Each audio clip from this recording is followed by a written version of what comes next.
ये हम लोगों का जो दौरा रहता है उसमें बहुत सारे एस्पेक्ट कवर होते हैं, जैसे कि सेफ्टी का है, सेफ्टी पूरी तरह से इंश्योर की जा रही है कि नहीं,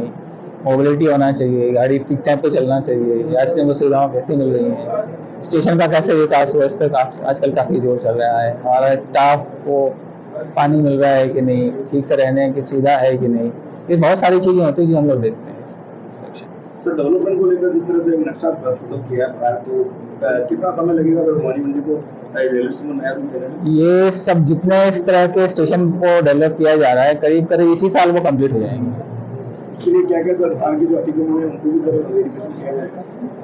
पहले फेज में तो जो हमारा अपना एरिया है उसको डेवलप किया जाएगा, और फिर जो अतिक्रमण वाले हैं वो तो ऑनगोइंग प्रोसेस है, उसको भी हटाया जाएगा, क्योंकि उसको हटाने में टाइम लगता है, स्टेट गवर्नमेंट की मदद लगती है, वो भी उसका पार्ट है, बट वो थोड़ा सा सेकंड फेज में होता है। सर कब तक प्रोसीजर इसका सर शुरू होगा?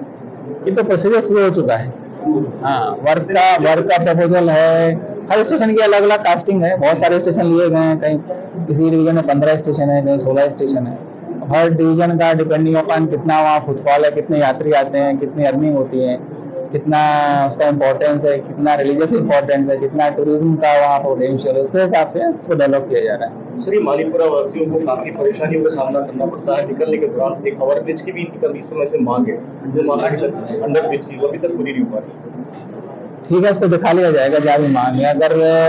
यह प्रस्ताव राज्य सरकार की तरफ से आए तो ज्यादा अच्छा होता है, बट इसको दिखा लेते हैं क्या प्रॉब्लम है।